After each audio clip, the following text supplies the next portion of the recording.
ഇപ്പോൾ AI ഉൾപ്പെടെയുള്ള പുതിയ ശാസ്ത്ര സാങ്കേതിക വിദ്യ വളരുന്നതോടെ എന്താണ് സംഭവിക്കാൻ പോകുന്നത് എന്നതിനെപ്പറ്റിയെല്ലാം ഉത്കണ്ഠ രേഖപ്പെടുത്തിക്കൊണ്ട് ഒരുപാട് ആളുകൾ എഴുതുകയും അതുപോലെ തന്നെ പുസ്തകങ്ങൾ രചിക്കുകയും ഒക്കെ ചെയ്യുന്ന ഈ ഘട്ടത്തിൽ ഒരു സംശയവും വേണ്ട, മാർസം ഈ കാലഘട്ടം വരെയുള്ള, ഈ നിമിഷം വരെയുള്ള, ഞാനിവിടെ നിങ്ങളോട് സംസാരിക്കുന്ന ഈ നിമിഷം വരെയുള്ള ശാസ്ത്ര സാങ്കേതിക ചരിത്ര സർവതല സ്പർശിയായ മേഖലയിലുള്ള പുതിയ കണ്ടെത്തലുകളെ മുഴുവൻ സ്വാംശീകരിക്കുകയും ഉൾക്കൊള്ളുകയും ചെയ്യുന്ന അതിവിപുലമായ വളർന്നുകൊണ്ടിരിക്കുന്ന വികസിച്ചുകൊണ്ടിരിക്കുന്ന ഒന്നാണ് മാർസം. അതിൽ സംശയം വേണ്ട. ഇവിടെ AI ഉപയോഗിക്കുമ്പോഴുള്ള പ്രശ്നം എന്താ? കുത്തക മുതലാളിത്തത്തിന്റെ ലാഭം, നേരത്തെ പറഞ്ഞ മിച്ചമൂല്യ വിഹിതം വലിയ രീതിയിൽ കൂടാൻ പോവുകയും അവർ തന്നെ പറയുന്നത് പോലെ 10-60% ആളുകളുടെ തൊഴിൽ നഷ്ടപ്പെടാനിടയാവുകയും ചെയ്യുന്ന ഒരു സാഹചര്യം ലോകത്ത് വളർന്നു വന്നാൽ വളരെ വ്യക്തമായിട്ട് ചൂണ്ടിക്കാണിക്കാനുള്ളത്, ഈ ശാസ്ത്രത്തെ ഞാൻ നേരത്തെ പറഞ്ഞതുപോലെ ഉൽപാദനോപാധികളുടെ ഉടമസ്ഥാവകാശം, ഈ ശാസ്ത്രത്തിന്റെ ഭാഗമായിട്ട് രൂപം കൊള്ളുന്ന ഉൽപാദനോപാധികളെല്ലാം ഈ കോർപ്പറേറ്റുകളുടെയും മുതലാളിമാരുടെയും കയ്യിലെത്തുന്നിടത്തോളം കാലം ഈ പ്രതിസന്ധി കൂടുകയാണ് ചെയ്യുക. വലിയ പോരാട്ടങ്ങളും സമരങ്ങളും ശക്തിപ്പെട്ടു വരികയാണ് ചെയ്യുക. അതിന്റെ അർത്ഥം അടുത്ത കൊല്ലാവുമ്പോഴേക്ക്, അതിന്റെ അപ്പുറത്തെ കൊല്ലാവുമ്പോഴേക്ക്, അല്ല അടുത്ത 10 കൊല്ലം കൊണ്ട് ഇതെല്ലാം മാറി പുതിയ രീതിയിലേക്ക് മാറുമെന്നൊന്നും ഞാൻ പറയാൻ ഉദ്ദേശിക്കുന്നില്ല. ഒരുപാട് കാലം പിടിക്കും. പക്ഷേ ഈ വൈരുദ്ധ്യം കൂടുകയാണ് ചെയ്യുക. മാർക്സ് പറഞ്ഞതുപോലെ സോഷ്യലിസത്തിലേക്കുള്ള യാത്ര ഇത്തരത്തിലുള്ള എല്ലാ തരത്തിലുള്ള അധ്വാനിക്കുന്ന ജനവിഭാഗത്തിനെതിരായിട്ടുള്ള, സമൂഹത്തിന് മൊത്തം എതിരായിട്ടുള്ള കടന്നാക്രമത്തെ പ്രതിരോധിച്ചുകൊണ്ട് മുന്നോട്ടേക്ക് പോകാൻ അവരെ പ്രാപ്തമാക്കുകയാണ് ചെയ്യുക എന്നുള്ള കാര്യം നമ്മൾ AI ഉൾപ്പെടെയുള്ള കാര്യങ്ങൾ സ്വകാര്യവൽക്കരണത്തിന്റെ ഭാഗമായിട്ട് കാണുമ്പോൾ മനസ്സിലാക്കാനാവണം. ജനകീയ ചൈന ഏതാണ്ട് ഇതിനേക്കാൾ മെച്ചപ്പെട്ട രീതിയിലുള്ള AI സംവിധാനത്തെ ഉപയോഗിക്കാൻ തുടങ്ങിയിട്ടുണ്ട്. അത് പൊതുസമൂഹത്തിന് ഉപയോഗിക്കാൻ സാധിക്കുന്ന, വളരാൻ സാധിക്കുന്ന ഒന്നായിട്ടാണ് അവർ ചിത്രീകരിക്കുന്നത്. അല്ലെങ്കിൽ കുത്തക മുതലാളിമാർക്ക് ഇപ്പോൾ ഉപയോഗിക്കാൻ കഴിയുന്ന രീതിയിലുള്ള AI സംവിധാനമല്ല എന്ന കാര്യം കൂടി ഞാനിവിടെ ചൂണ്ടിക്കാണിക്കുകയാണ്. മറ്റ് വിശദീകരണത്തിലേക്ക് അതിന്റെ ഭാഗമായിട്ട് കടക്കുന്നില്ല. സാമ്രാജ്യത്വവും സോഷ്യലിസവും തമ്മിലുള്ള വൈരുദ്ധ്യം രൂക്ഷമായിട്ട് തുടരുന്നുണ്ട് എന്ന കാര്യം തന്നെയാണ് സാമൂഹ്യ പരിവർത്തനത്തിന്റെ സാർവദേശീയ പ്രവണതകളിലെ ഏറ്റവും പ്രധാനപ്പെട്ട ഒന്ന് എന്ന രീതിയിൽ ചൂണ്ടിക്കാണിക്കാനുള്ളത്. ഇതിന്റെ ഒപ്പം തന്നെയാണ് രണ്ടാമത് നമ്മൾ കാണുന്ന വളരെ ഗൗരവമുള്ള വേറൊരു കാര്യം. അത് സാമ്രാജ്യത്വ രാജ്യങ്ങൾ തമ്മിലുള്ള വൈരുദ്ധ്യമാണ്. ഒന്നാം ലോകമായുധവും രണ്ടാം ലോകമായുധവും ഒക്കെ രൂപപ്പെട്ടു വന്നത് ഈ സാമ്രാജ്യത്വ രാജ്യങ്ങൾ തമ്മിലുള്ള വൈരുദ്ധ്യത്തിൽ നിന്നാണ്. അത്തരത്തിലുള്ളൊരു യുദ്ധത്തിലേക്ക് പോകത്തക്ക രീതിയിലുള്ള സങ്കീർണത ഇപ്പോഴും ഈ പറയുന്ന വൈരുദ്ധ്യത്തിനുണ്ട് എന്ന് ഞാൻ പറയുന്നില്ല. എന്നാലും ഉക്രൈൻ യുദ്ധം ഉൾപ്പെടെയുള്ള പ്രശ്നങ്ങൾ സൂക്ഷ്മമായിട്ട് പരിശോധിച്ച് നോക്കിയാൽ മുതലാളിത്ത റഷ്യയും അമേരിക്കയും തമ്മിലുള്ള നല്ല രീതിയിലുള്ള പോരാട്ടം അതിന്റെ ഭാഗമായിട്ട് കാണാം. നാറ്റോ സഖ്യത്തെ ശക്തിപ്പെടുത്തുന്നതിന്റെ ഉത്തരവാദിത്വം ഏറ്റെടുത്തുകൊണ്ട് അമേരിക്ക തന്നെ മുമ്പോട്ടേക്ക് വന്ന് ഉക്രൈനെ സഹായിക്കുന്ന കാര്യങ്ങളും നമുക്കിതിന്റെ ഭാഗമായിട്ട് കാണാം. ഇങ്ങനെ സാമ്രാജ്യത്വ രാജ്യങ്ങൾ ഒറ്റക്കെട്ടായിട്ട് നിൽക്കുകയല്ല, സാമ്രാജ്യത്വ രാജ്യങ്ങളിലും വൈരുദ്ധ്യമുണ്ട് എന്നുള്ളത് വളരെ പ്രധാനപ്പെട്ട കാര്യമാണ്. അതും നമ്മളിപ്പോൾ ഈ ട്രംപിന്റെ കടന്നാക്രമത്തോടുകൂടി പ്രത്യേകിച്ച് യൂറോപ്യൻ യൂണിയൻ ഉൾപ്പെടെയുള്ള രാജ്യങ്ങളോട് അവരെടുത്തുകൊണ്ടിരിക്കുന്ന സമീപനം ഉൾപ്പെടെ വെച്ച് അത് രൂക്ഷമാവും എന്ന് തന്നെയാണ് ഇപ്പോഴും കാണാൻ സാധിക്കും. വളരെ പ്രധാനപ്പെട്ട മറ്റൊരു പ്രവണത, മറ്റൊരു വൈരുദ്ധ്യം, മൂന്നാം ലോകരാജ്യങ്ങൾക്ക് നേരെയുള്ള സാമ്രാജ്യത്വ കടന്നാക്രമത്തിൻ്റെതാണ്. നിങ്ങൾക്കറിയാം, ഇപ്പോഴും യുദ്ധം നിർത്തിയെങ്കിലും പാലസ്തീൻ ജനതയ്ക്കെതിരായിട്ട് സാമ്രാജ്യത്വ പിന്തുണയോടെ ഇസ്രയേൽ നടത്തിയ കടന്നാക്രമത്തെ നമ്മൾ ശക്തിയായി പ്രതിഷേധിച്ചതാണ്. അത് ഈ ലോകം മുഴുവൻ കണ്ടതാണ്. 62,000 കുട്ടികളും സ്ത്രീകളും ഉൾപ്പെടെ മരിച്ചു വീണ ഒരു യുദ്ധത്തിലേക്ക് അവർ നയിച്ചത് തികച്ചും താന്തോന്നിത്തപരമായ നിലപാട് സ്വീകരിച്ചുകൊണ്ടാണ് എന്ന് എല്ലാവർക്കും അറിയാം. എല്ലാ യുദ്ധ നിയമങ്ങളെയും ലംഘിച്ചുകൊണ്ടാണ് ഇസ്രയേൽ ഇടപെട്ടത്. അത്തരത്തിൽ ഞാൻ ഓരോന്നോരോന്നായി വിശദീകരിക്കുന്നില്ല. ആ മേഖല ഉൾപ്പെടെ അവിടെ ഈ പാലസ്തീൻ മേഖലയിലുള്ള മുഴുവൻ രാജ്യങ്ങളുമായിട്ടും സംഘർഷാത്മകമായ ബന്ധമാണ് അവിടെ നിലനിൽക്കുന്നത് എന്ന് നമുക്കറിയാം. ഈ രീതിയിൽ പശ്ചിമേഷ്യയെ സമാധാനപൂർവമായ ഒരു രാഷ്ട്ര സമുച്ചയമാക്കി നിലനിർത്താൻ സാധിക്കാത്ത രീതിയിലുള്ള സാമ്രാജ്യത്വ ഇടപെടലും അതിന് മുമ്പന്തിയിൽ നിന്നുകൊണ്ട് ഇസ്രയേൽ നടത്തിക്കൊണ്ടിരിക്കുന്ന കടന്നാക്രമവും യുദ്ധവും എല്ലാം തന്നെ കാണിക്കുന്നത് ഞാൻ ഈ പറഞ്ഞ പ്രവണതയാണ്. മൂന്നാം ലോകരാജ്യങ്ങളും സാമ്രാജ്യത്വവും തമ്മിലുള്ള വൈരുദ്ധ്യത്തിന്റെ സ്ഥിതിയാണ്. ഇതിന്റെ എല്ലാം ഒപ്പം ലോകത്ത് കാണാൻ കഴിയുന്ന ഒരു പുതിയ ചിത്രം, ആ പുതിയ ചിത്രം പോരാടുന്ന ജനത അതിശക്തിയായിട്ട് ലോകത്തിന്റെ മുമ്പിൽ നല്ലതുപോലെ അടയാളപ്പെടുത്തി പ്രത്യക്ഷപ്പെടുന്നുണ്ട്. അമേരിക്കയിൽ ഉൾപ്പെടെ ശക്തിയായ സമരങ്ങൾ നടക്കുന്നുണ്ട്, പ്രക്ഷോഭങ്ങൾ ഉയർന്നു വരുന്നുണ്ട്. നമുക്കറിയാം, ആഫ്രിക്കൻ വൻകരയിൽ സൂക്ഷ്മമായി പരിശോധിച്ചാൽ നിരവധി രാജ്യങ്ങൾ, വെനസ്വേല ഉൾപ്പെടെ, സാമ്രാജ്യത്വ വിരുദ്ധ സമീപനങ്ങൾ സ്വീകരിച്ച് ഇടതുപക്ഷ രാഷ്ട്രീയത്തിന്റെ ഭാഗമായി ഭരണ സംവിധാനങ്ങൾ കൈകാര്യം ചെയ്യുന്നതിലേക്ക് എത്തിച്ചേരുന്നു എന്നുള്ളത് നമുക്ക് കാണാൻ കഴിയുന്ന ഒരു ചിത്രമാണ്. അത് സോഷ്യലിസത്തിലേക്ക് എത്തിയെന്നൊന്നും നമുക്ക് പറയാൻ സാധിക്കില്ല. പക്ഷേ സാമ്രാജ്യത്വ വിരുദ്ധ പ്രസ്ഥാനമാണ്, ഇടതുപക്ഷ നിലപാടുകൾ കൈകാര്യം ചെയ്യുന്നവരാണ് ഡസൻ കണക്കിന് രാജ്യങ്ങൾ. ശ്രീലങ്കയെ ഇതിന്റെ ഭാഗമായിട്ട് തന്നെയാണ് കാണേണ്ടത്.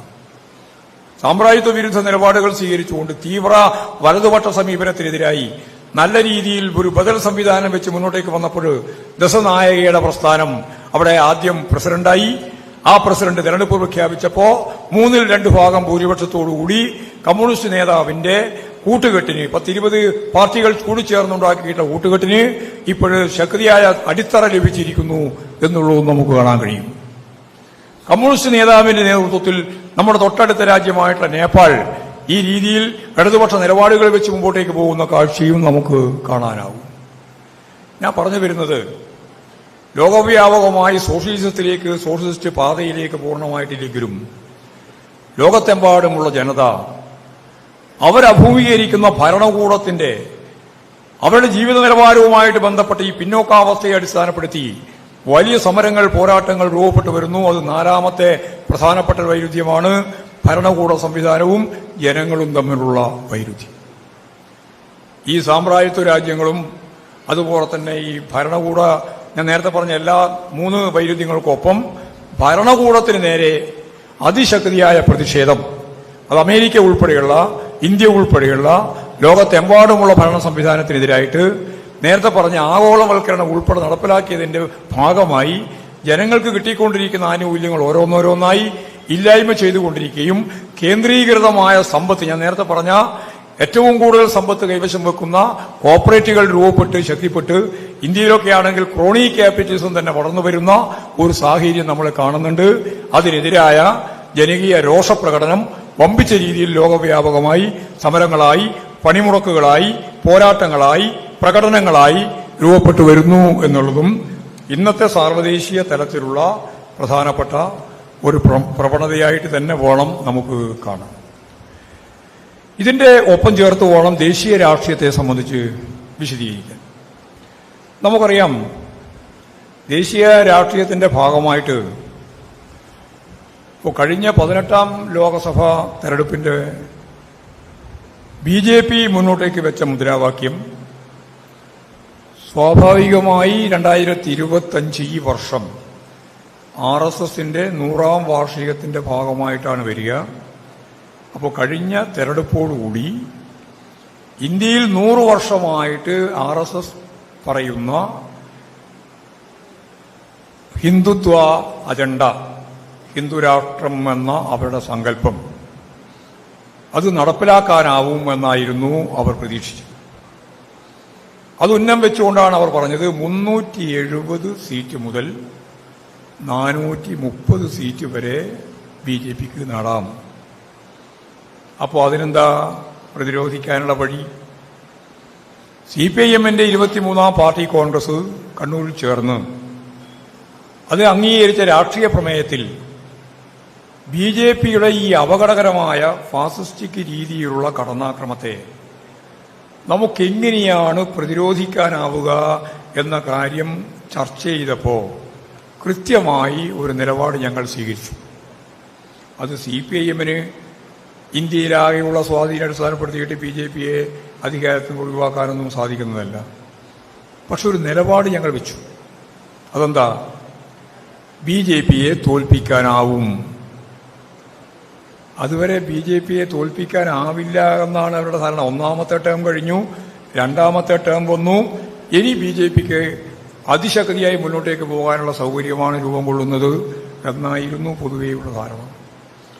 അപ്പോഴാണ് CPIM പറഞ്ഞത് സാധ്യതയുണ്ട്. എങ്ങനെയാണ് സാധ്യതയുണ്ട് എന്ന് പറഞ്ഞു വെക്കൽ? അതിന്റെ വഴി എന്താണെന്ന് കണ്ടു. BJPയെ തോൽപ്പിക്കണമെങ്കിൽ ഓരോ സംസ്ഥാനവും ഓരോ യൂണിറ്റായി എടുക്കണം. ആ യൂണിറ്റായി എടുക്കുന്ന സംസ്ഥാനത്തിൽ BJP വിരുദ്ധ വോട്ട് ചോർന്നു പോകാതെ BJPക്കെതിരായി ഏത് മണ്ഡലം ഏത് സ്ഥാനാർത്ഥി എന്ന് തീരുമാനിച്ച് ഒരു ഐക്യപ്രസ്ഥാനം രൂപപ്പെടുത്തി BJP വിരുദ്ധ വോട്ടുകൾ ഏകോപിതമാക്കണം. ഇതാണ് CPIM മുന്നോട്ടേക്ക് വെച്ച രാഷ്ട്രീയ പ്രമേയത്തിന്റെ ഒരു പ്രധാനപ്പെട്ട ഭാഗം. അതുകൂടി വെച്ചുകൊണ്ട് സഖാവ് യെച്ചൂരി ഉൾപ്പെടെയുള്ള പാർട്ടി നേതൃത്വം നടത്തിയ വലിയ ഒരു നീക്കത്തിലൂടെയാണ് ഏറ്റവും അവസാനം ഇന്ത്യ വേദി, ഇന്ത്യ ബ്ലോക്ക് യഥാർത്ഥത്തിൽ ഉയർന്നു വന്നു. സഖാവ് സീതാറാം യെച്ചൂരി അന്തരിച്ചപ്പോൾ ഇവിടെ എത്തിച്ചേർന്ന് പിന്നീട് രാഹുൽ ഗാന്ധി പറഞ്ഞു, ഇന്ത്യ ബ്ലോക്കിന്റെ ശില്പിയാണ് സഖാവ് സീതാറാം യെച്ചൂരി. അത് വെറുതെ പറഞ്ഞൊരു ഭംഗി വാക്കല്ല. കാരണം ഇങ്ങനെയൊരു രാഷ്ട്രീയ നിലപാട് സ്വീകരിക്കുകയും അതിന്റെ ഭാഗമായി പ്രായോഗിക തലത്തിൽ നിതീഷാണ് ആദ്യം പുറപ്പെട്ടത്. ബീഹാറിന്റെ മുഖ്യമന്ത്രി നിതീഷ് കുമാർ CPIMുമായിട്ട് ചർച്ച ചെയ്ത് ഇവരെല്ലാമായിട്ട് ചർച്ച ചെയ്യാൻ തീരുമാനിച്ച് ഒരു ഘട്ടം മുമ്പോട്ടേക്ക് വന്നപ്പോൾ കോൺഗ്രസിന്റെ ഈ വല്യേട്ടൻ മനോഭാവം അപ്പോഴും പ്രത്യക്ഷപ്പെട്ടു. എന്നിട്ട് പറഞ്ഞു, ഇതിന്റെ ചെയർമാനായി കോൺഗ്രസിന്റെ പ്രസിഡന്റ് വരണം, ഖാർഗെ വരണം. അപ്പോൾ മനസ്സിലായി നിതീഷിന് ഇത് വേറെ കളിയാണ്. അപ്പൊ തന്നെ, അല്ലെങ്കിൽ കാര്യമാറ്റത്തിന്റെ ആശാനാണ്, അപ്പൊ തന്നെ കാര്യം മാറി നേരെ BJP ക്യാമ്പിലേക്ക് നിതീഷ് കുമാർ പോയി. അപ്പൊ അതുവരെ വന്ന കെട്ടിപ്പൊക്കി കൊണ്ടുവന്ന ഒരു ഇന്ത്യ ബ്ലോക്ക് എന്ന ഒരു പൊതുവായ വേദിക്ക് മങ്ങലേൽക്കുന്ന സാഹചര്യം വന്നപ്പോൾ അപ്പോഴും സഖാവ് സീതാറാം യെച്ചൂരിയാണ് പറഞ്ഞത്, 37% വോട്ടാണ് BJPക്കുള്ളത്. 37% വോട്ട് ഇന്ത്യയിൽ. അതിന്റെ അർത്ഥം 63% വോട്ട് BJP വിരുദ്ധമാണ്. ഈ 37% വോട്ട് കിട്ടിയപ്പോൾ നിതീഷ് കുമാർ BJPക്കൊപ്പം തന്നെയായിരുന്നു. അപ്പൊ അതിന്റെ അകത്ത് നഷ്ടമില്ല. ശരിയായൊരു ദിശാബോധത്തോടുകൂടി നമുക്ക് പ്രവർത്തിക്കാൻ കഴിഞ്ഞാൽ ഇനിയും BJPയെ തോൽപ്പിക്കാം എന്ന് നമ്മൾ പറഞ്ഞു. തുടർന്നാണ് കൂടി ആലോചനയെല്ലാം വന്ന് അവസാനം ഇന്ത്യ ബ്ലോക്ക് വന്ന് ഓരോ സംസ്ഥാനവുമായിട്ട് ചർച്ച തുടങ്ങി. അങ്ങനെ ഓരോ സംസ്ഥാനത്തും, ഇവിടെ കർണാടക മുതൽ തമിഴ്നാട് ഉൾപ്പെടെയുള്ള എല്ലാ സംസ്ഥാനത്തിന്റെ ഭാഗമായിട്ട് ചർച്ച വന്നു. ഒരു പൊതു മനസ്സ് രൂപപ്പെട്ടു, BJPയെ തോൽപ്പിക്കാനാവും. ഭരണഘടനയെ തകർത്ത് മതനിരപേക്ഷ ഉള്ളടക്കത്തെയും ഫെഡറൽ സംവിധാനത്തെയും ജനാധിപത്യപരമായ കാഴ്ചപ്പാടിനെയും പാർലമെന്ററി വ്യവസ്ഥയെയും എല്ലാം തകർത്ത് നമുക്കിപ്പോൾ തന്നെ അറിയുന്നത് പോലെ ഭരണഘടനാ സ്ഥാപനങ്ങളെ മുഴുവൻ അവരുടെ കൃത്യമായ നിയന്ത്രണത്തിൽ കൊണ്ടുവന്നു കഴിഞ്ഞിരിക്കുകയാണ്. എല്ലാം കോടതി ഉൾപ്പെടെയുള്ള ഓരോന്നും എടുത്ത് പരിശോധിച്ചാൽ അതിനെല്ലാം ഭരണഘടനാ സ്ഥാപനങ്ങളായ election commission, CAG, CBI, IT, ED ഇതെല്ലാം ശരിക്കു പറഞ്ഞാൽ ഭരണഘടനാ സ്ഥാപനങ്ങളാണ് സ്വതന്ത്രമായി. പക്ഷെ അതെല്ലാം നിയന്ത്രിക്കുന്നത് ഇപ്പോഴും BJP ആണ് എന്നെല്ലാവർക്കും അറിയാം, പ്രത്യേകിച്ച് RSS ആണ്. ഇനി ഭരണഘടന മാറ്റിയാൽ മാത്രമേ വേണ്ടൂ, അതിന് ഈ ഭൂരിപക്ഷം വേണം.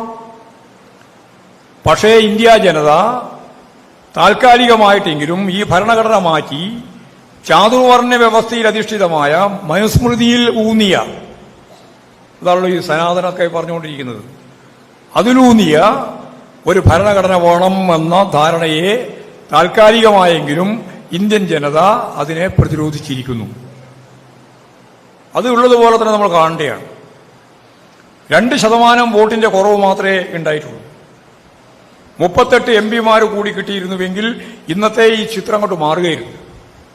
പക്ഷേ കോൺഗ്രസ് ഫലപ്രദമായി BJP വിരുദ്ധ രാഷ്ട്രീയം കൈകാര്യം ചെയ്യാൻ ഇന്ത്യ ബ്ലോക്കിന്റെ ഭാഗമായിട്ട് ആദ്യം പാർലമെന്റ് തെരഞ്ഞെടുപ്പിന്റെ ഭാഗമായിട്ട് നിൽക്കുമ്പോഴുമില്ല, ഇപ്പോഴും സംസ്ഥാന നിയമസഭകളിലേക്ക് നടന്നുകൊണ്ടിരിക്കുന്ന തെരഞ്ഞെടുപ്പിന്റെ ഭാഗമായിട്ടും അവരില്ല.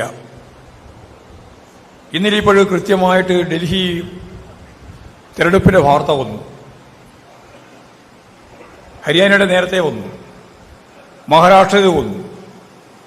എന്താ അവിടെയൊക്കെ സംഭവിച്ചത്?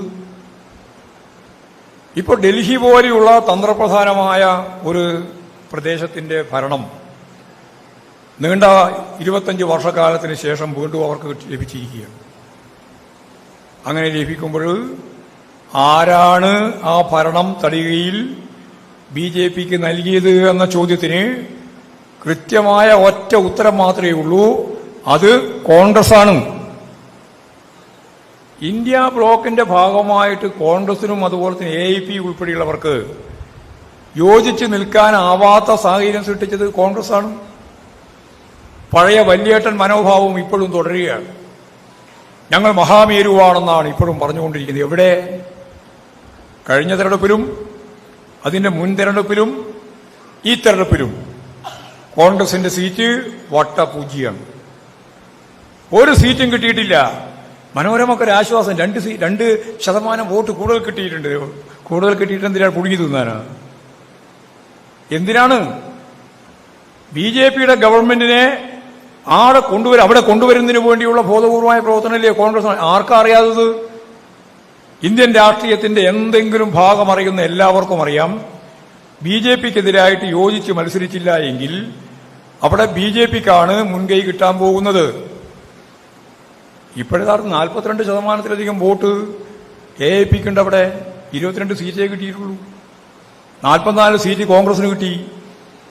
അവർക്ക് കിട്ടിയ സീറ്റിന് അവരുടെ ശതമാനം കൂടിയ 2% അധികമാണ്. 6% വോട്ട് കോൺഗ്രസിനുണ്ട്. 6% വോട്ട് കോൺഗ്രസിനുണ്ട്. ആ 6% കൂടി കൂട്ടിയാൽ യഥാർത്ഥത്തിൽ ഏതാണ്ട് 50% വോട്ടാവും ബി.ജെ.പി വിരുദ്ധ വിഭാഗത്തിന്.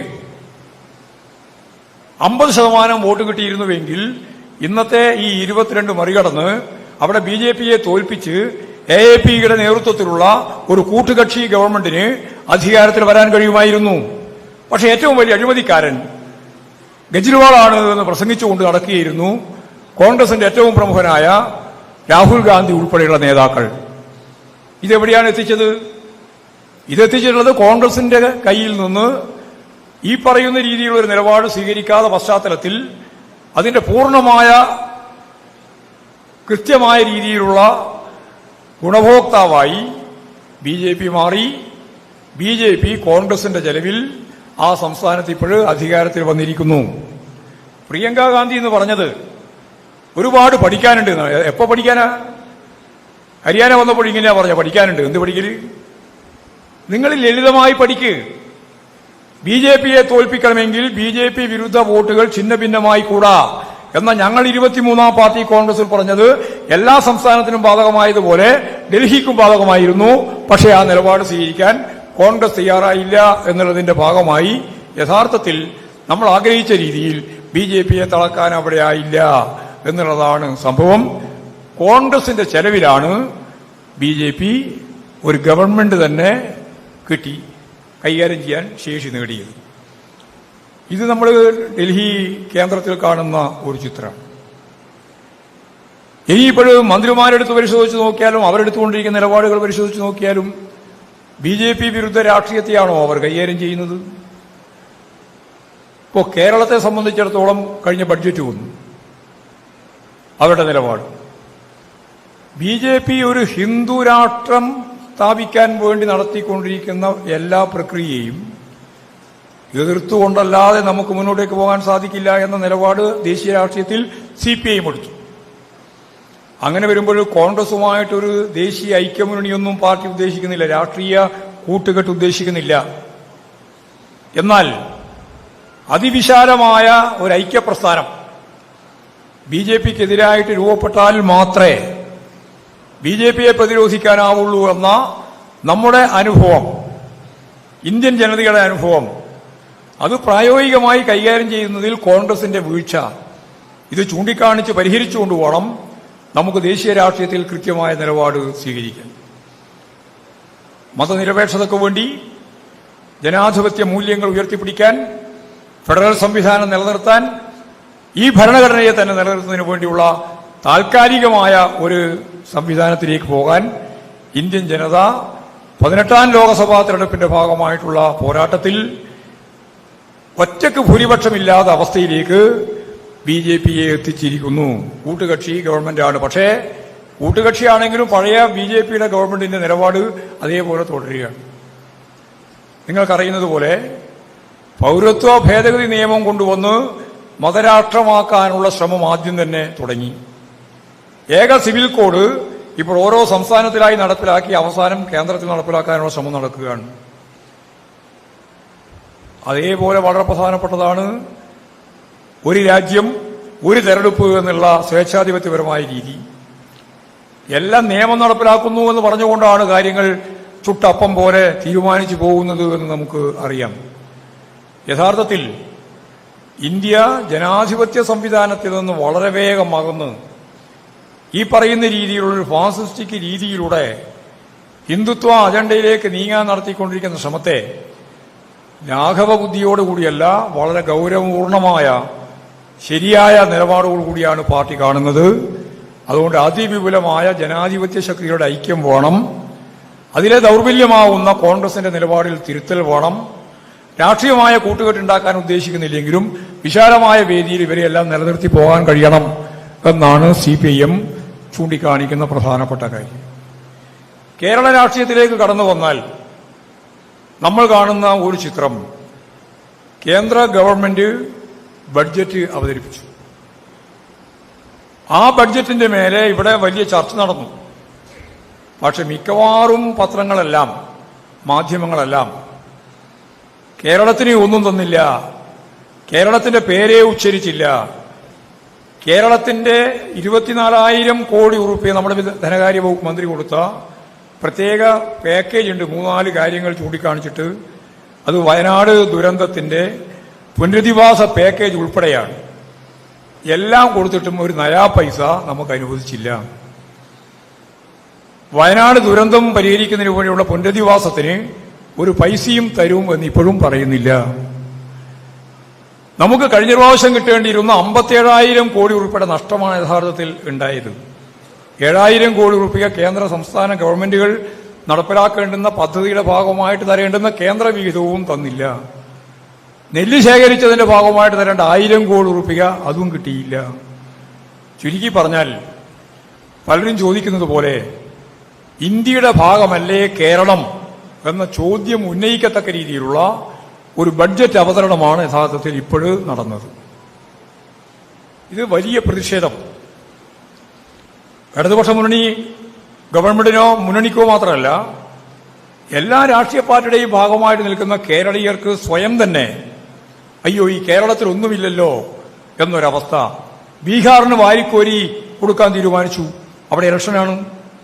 ഡൽഹിയെ ബാധിക്കുന്ന രീതിയിലാണ് 12 ലക്ഷം ഉറുപ്പികക്ക് മേലെ മാത്രം ആദായ നികുതിയുടെ പ്രശ്നം. അത് 30% ആളുകൾ ഈ ആദായ നികുതി കൊടുക്കുന്നവരായിട്ടാണ് ഇപ്പൊ ഏറ്റവും അവസാനം വന്ന ഡൽഹി കണക്കിൽ കണ്ടത്. അപ്പൊ ഇതെല്ലാം ഉപയോഗിക്കുകയാണ്, തെരഞ്ഞെടുപ്പിന്റെ രാഷ്ട്രീയമായിട്ട് ഉപയോഗിക്കുകയാണ്. നമുക്ക് ഒരു കാര്യവും ചെയ്യില്ല എന്ന് നിർബന്ധം പിടിക്കുകയാണ്. ഈ സാഹചര്യത്തിൽ ഇന്നലെ communist party of India Marxist centre ഞങ്ങൾ സെക്രട്ടേറിയറ്റ് ചേർന്ന് തീരുമാനിച്ചു. എല്ലാ സമ്മേളനങ്ങളിലും ഉയർന്നു വന്ന വളരെ പ്രധാനപ്പെട്ട ഒരു കാര്യം അതാണ്, ഈ കേന്ദ്രത്തിന്റെ നിലപാടുകൾക്കെതിരായി അതിശക്തിയായ സമര പ്രക്ഷോഭ പ്രചരണ പ്രവർത്തനങ്ങൾ നടത്താൻ പാർട്ടിക്ക് സാധിക്കണം. സാധിച്ചിട്ടുണ്ട്, കുറെ കാര്യങ്ങൾ പോരാ എന്നതായിരുന്നു വിമർശനം. ഞങ്ങളത് കൃത്യമായിട്ട് മുഖവിലക്കെടുത്തു.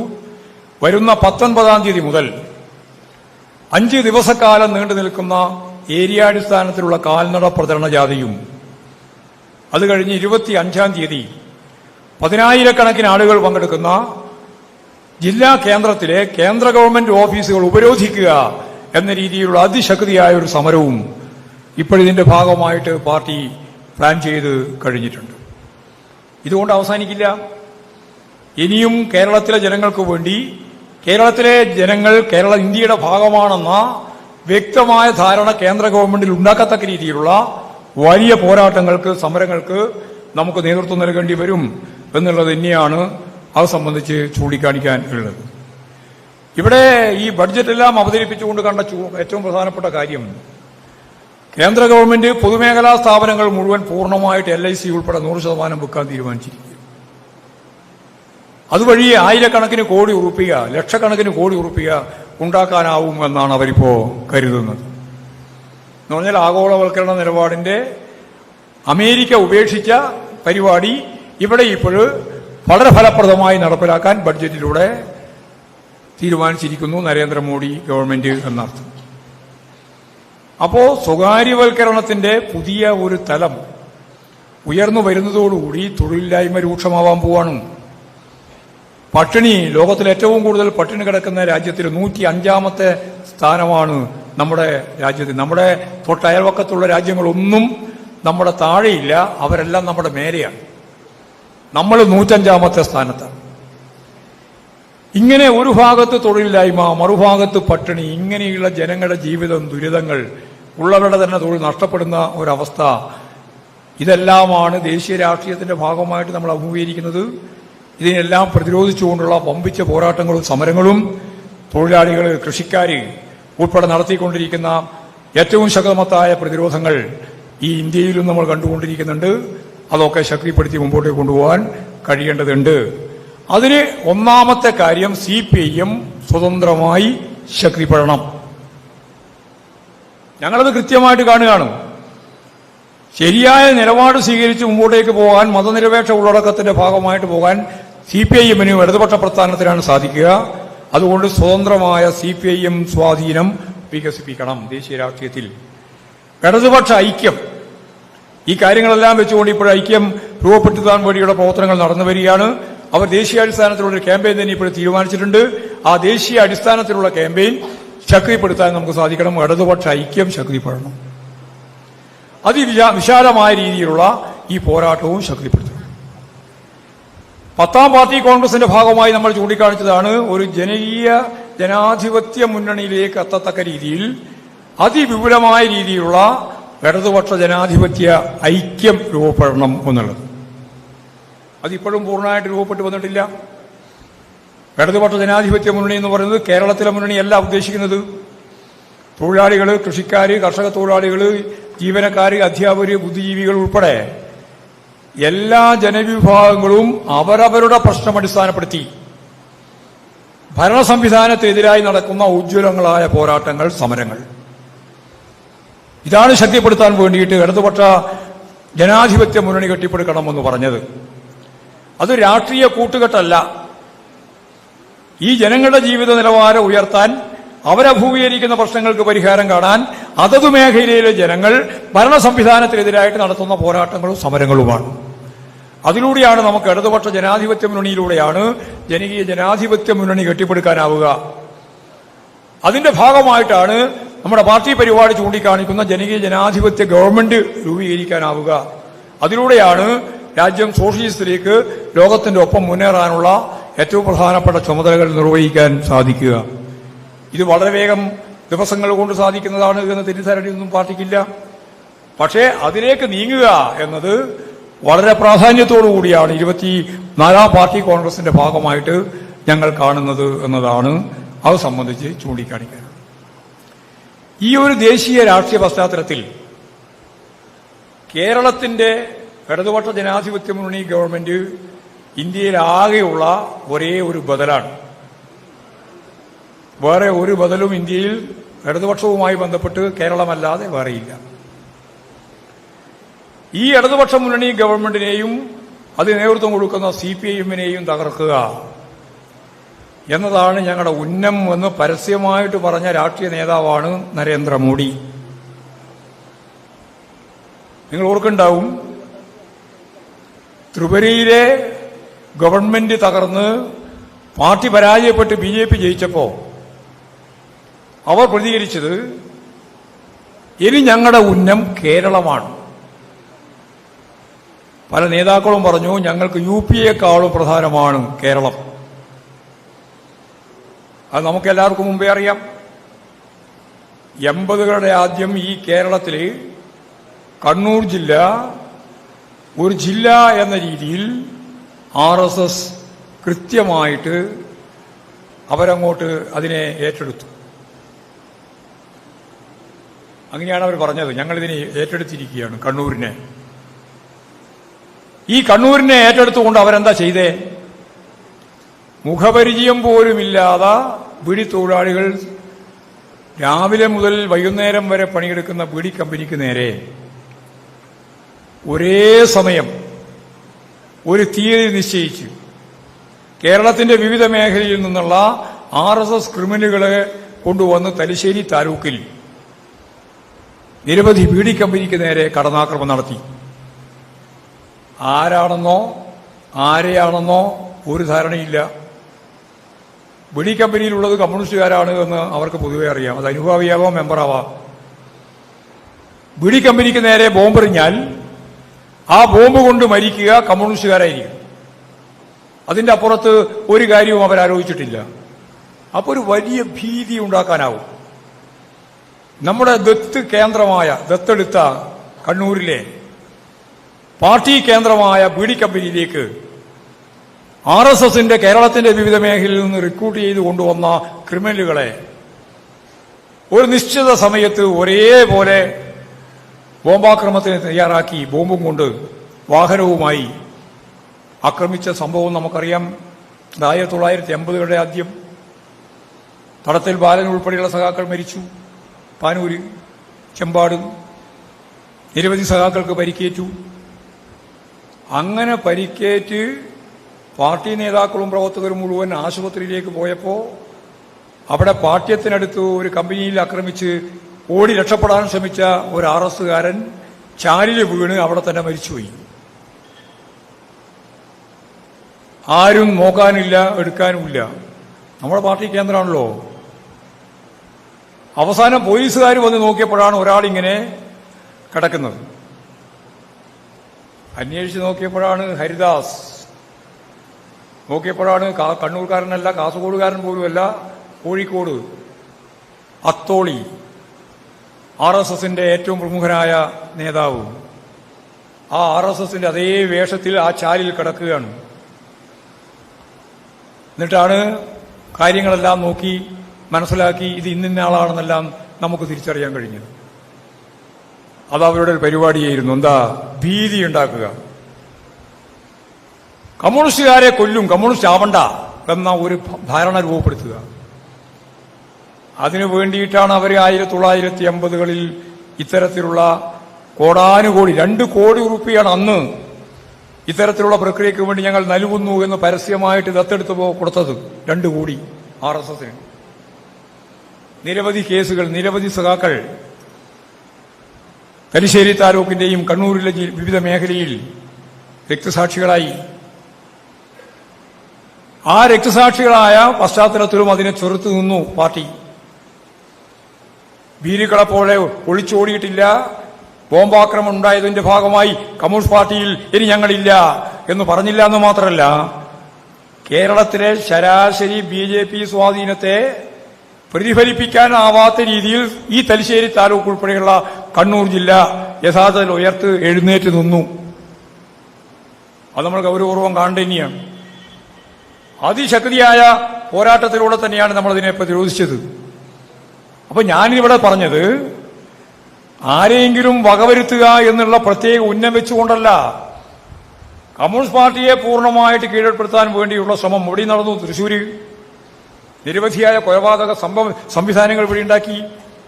ആലപ്പുഴയിലുണ്ടാക്കി. നിരവധിയായ കണ്ണൂർ ജില്ല പോലെ തന്നെ നിരവധിയായ ജില്ലകളിൽ ഇത്തരത്തിലുള്ള കടന്നാക്രമങ്ങൾ അവർ നടത്തി.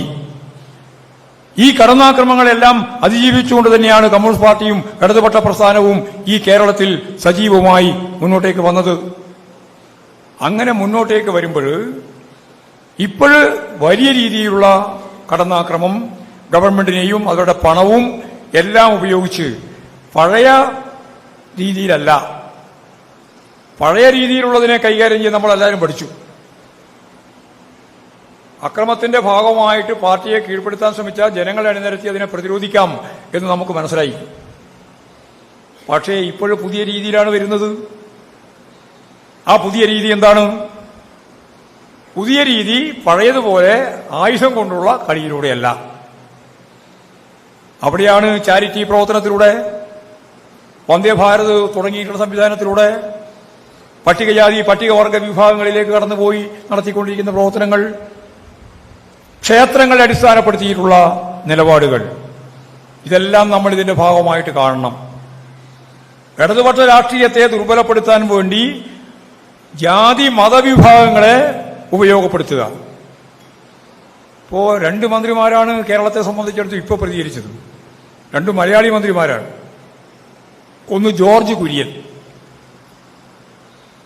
ജോർജ് കുര്യൻ പറഞ്ഞു, കേരളത്തിലെ ആനുകൂല്യങ്ങൾ ഇല്ല എന്ന് നിങ്ങൾ പറയണ്ട, ആനുകൂല്യങ്ങൾ കിട്ടണമെങ്കിൽ കേരളം ഏറ്റവും കൂടുതൽ ദുരിതപൂർണമായ ഒരവസ്ഥയിലാണ് ഉള്ളത് എന്ന് വരുത്തണം. എന്ന് പറഞ്ഞാൽ നമ്മൾ പട്ടിണി കിടക്കണം.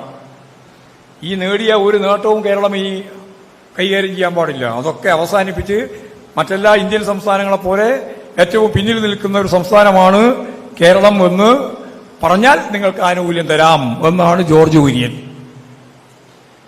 മറ്റൊരു മന്ത്രി, അത് എന്തും പറയുന്നതാണ്, നിങ്ങൾ തന്നെ MP ആണ്,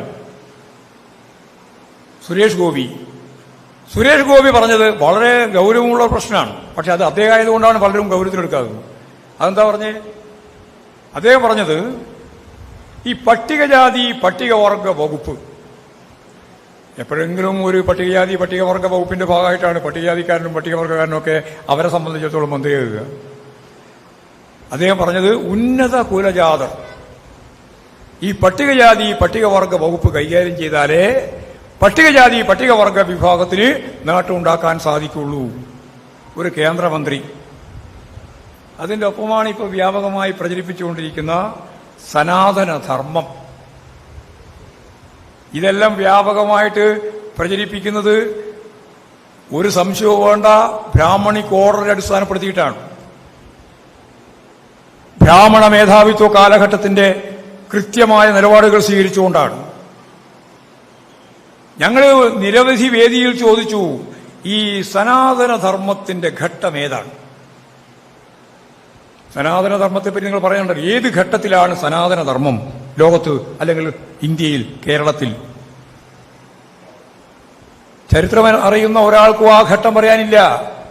എന്നാൽ നിങ്ങൾക്ക് വേണമെങ്കിൽ പറയാം ഫ്യൂഡൽ ഘട്ടം. VMS പറഞ്ഞ ജാതി ജന്മി നാടുവാഴി വ്യവസ്ഥ, അവിടെയാണ് ബ്രാഹ്മണ മേധാവിത്വപരമായ ഓർഡർ അനുസരിച്ചുള്ള മനുസ്മൃതിയും ചാതുർവർണ്ണയവുമെല്ലാം നിങ്ങൾ കൈകാര്യം ചെയ്തത്. എന്താ ഇതിന്റെ എല്ലാം കൃത്യമായ പൊരുൾ? സൂക്ഷ്മമായിട്ട് പരിശോധിക്കണം. അങ്ങനെ പരിശോധിക്കുമ്പോൾ നമ്മൾക്ക് കൃത്യമായി മനസ്സിലാവും, ഇന്നത്തെ കേരളത്തിലും ഇന്ത്യയിലും ഒരു 10-60-70 വർഷം മുമ്പ് വരെ മനുഷ്യജീവിതം എങ്ങനെയാണ് കൈകാര്യം ചെയ്യപ്പെട്ടത്. സ്വാതന്ത്ര്യം കിട്ടുന്നതിന് മുമ്പായാലും സ്വാതന്ത്ര്യം കിട്ടിയതിനു ശേഷം കുറച്ചു കാലം കടന്നു വരുന്നവരും ഏതാണ്ട് വേണമെങ്കിൽ 57 വരെ നമുക്ക് പറയാം. എങ്ങനെയായിരുന്നു? അതിനെയാണ് VMS പറഞ്ഞത്. യഥാർത്ഥത്തിൽ ഫ്യൂഡൽ ജീർണതയുടെ അങ്ങേ അറ്റമായിരുന്നു ഈ കേരളം. തൊട്ടുകൂടായ്മ, തീണ്ടിക്കൂടായ്മ, കണ്ടുകൂടാ, നിഴലുകൾ തമ്മിൽ കൂട്ടിമുട്ടിക്കൂടാ. ബ്രാഹ്മണൻ യാത്ര ചെയ്യുന്നതിന്റെ, അല്ലെങ്കിൽ സവർണൻ യാത്ര ചെയ്യുന്നതിന്റെ ആ ഭാഗത്തൂടെ നടന്നു പോകുന്ന പാവപ്പെട്ട പട്ടികജാതിക്കാരൻ, പട്ടികവർഗക്കാരൻ, പൊലയൻ, അവൻ ഒരു പ്രത്യേക ശബ്ദത്തിലൂടെ വേണം നടന്നു പോകാൻ. പോയി പോയി എന്ന് പറഞ്ഞാൽ ഞാനുണ്ട് ഇവിടെ, നോയിക്കോ എന്ന് പറഞ്ഞാൽ അയിത്തായി പോവും. അടിമതുല്യമായ ജീവിതം. വെച്ചുകാണലും കങ്കാണിയും നൂരിയും മുക്കാലും വാശിയും വണ്ണാത്തി മാറ്റിമുടക്കലും കല്ലും തോലും വെച്ചുകെട്ടൽ ഉൾപ്പെടെയുള്ള അക്രമ പിരിവുകൾ കൊണ്ട് ഏത് ഭൂപ്രഭുവിനും ജന്മിക്കും ഏത് കുടിയാന്റെ മേലെ കുതിര കയറാനുള്ള അവകാശം. ഞാൻ ഒരു സ്ഥലത്ത് പ്രസംഗിച്ചപ്പോ ചിലർ പ്രതിഷേധിക്കുന്നു എന്ന് പറഞ്ഞു. നിങ്ങൾക്ക് പ്രതിഷേധിക്കാം, പക്ഷെ ഈ രാജ്യത്ത് ഉണ്ടായ സംഭവമാണ് ഞാൻ പറഞ്ഞത്. ബ്രാഹ്മണ മേധാവിത്വത്തിന്റെ ഒരു പ്രത്യേക ഘട്ടത്തിൽ പറഞ്ഞു, ബ്രാഹ്മണന്റെ കുട്ടി മറ്റുള്ളവർക്ക് യഥാർത്ഥത്തിൽ അവരെ ഏറ്റവും നല്ല പൗരന്മാരാക്കി രൂപപ്പെടുത്താൻ സാധിക്കുന്ന രീതിയിലുള്ള പ്രസവം ധരിക്കുന്നത് നല്ലതാണെന്ന്. അത് ഞാൻ ഇടുക്കി പറഞ്ഞപ്പോൾ ചിലർക്ക് വലിയ പൊള്ളാൻ തന്നെയല്ലേ പ്രസംഗിക്കുന്നത്. ഇതായിരുന്നു ഒരു കാലം. അതുപോലെ തന്നെ ബ്രാഹ്മണന് വേടി കഴിഞ്ഞാൽ, വേടി മൂത്ത ആൾക്ക് മാത്രമേ ഉള്ളൂ, ബാക്കിയുള്ളവർക്ക് സംബന്ധം. അത് നായർ സ്ത്രീകൾ തന്നെ സംബന്ധം കഴിക്കുക. പക്ഷേ മക്കൾക്ക് തൊട്ടുകൂടാ, അച്ഛനെ തൊട്ടുകൂടാതെ ഒരു കാലം. ഇതെല്ലാം ഈ കേരളം കണ്ടതല്ലേ. കല്യാട്ടശമാനന്റെയും കരക്കാട്ടിട നായനാരുടെയും മുമ്പിൽ അവിടെ കല്യാണം കഴിച്ചു വരുന്ന കർഷകന്റെയും കർഷക തൊഴിലാളിയുടെയും കുട്ടികൾ, മക്കൾ അവരാദ്യത്തെ ഒന്നാമത്തെ ദിവസം അന്തി ഉറങ്ങാൻ പോകേണ്ടത് ഇവന്റെ ഏറ്റവും പ്രധാനപ്പെട്ട കൊട്ടാരങ്ങളിലേക്കാണ്. അങ്ങനെ കൊട്ടാരത്തിലേക്ക് പോയില്ലെങ്കിൽ അവന്റെ കൊല, വൈശായി കുണ്ടം എന്ന് പറയുന്നൊരു വലിയ കൊല്ലി അതിന്റെ മേലെ കൊണ്ടുപോയിട്ട് നിർത്തിയിട്ട് താഴത്തേക്ക് തള്ളും. ഓടത്തുപാലം എന്ന് പറയുന്ന ഇന്നും ആ പ്രദേശം അവിടെയുണ്ട്, നമുക്ക് കാണാം. അവിടെ തൂക്ക് കയറോടുകൂടിയുള്ള തൂക്കുമരം, അവിടെ തൂക്കിക്കൊല്ലാം. ഈ ജീർണമായ സാംസ്കാരികവും സാമ്പത്തികവുമായ ജീവിതത്തിന്റെ യഥാർത്ഥ പശ്ചാത്തലമാണ് ജാതി ജന്മി നാടുവാഴി വ്യവസ്ഥ. ആ വ്യവസ്ഥയുടെ കാലമാണ് നിങ്ങൾ സനാതന ധർമ്മത്തിന്റെ പേരും പറഞ്ഞു നടക്കുന്നത്. എവിടെ? ആർക്ക്? ബ്രാഹ്മണർക്ക്, സവർണർക്ക്, അതിലെ സമ്പന്നർക്ക്. സവർണറിലെ പാവപ്പെട്ടവരില്ല. സമ്പന്നർ എന്ന് പറയുമ്പോൾ നിങ്ങൾക്കറിയാം 4 വർണ്ണം, ചാതുർവർണ്ണ്യം. ബ്രാഹ്മണര്, ക്ഷത്രിയര്, വൈശ്യര്, ശൂദ്രര്. ശൂദ്രര് എന്ന് പറഞ്ഞാൽ പട്ടികജാതി പട്ടികവർഗമൊന്നുമല്ല, അവർ അവർണരാണ്. അവർക്ക് വർണ്ണമില്ല, അവർ അവർണരാണ്.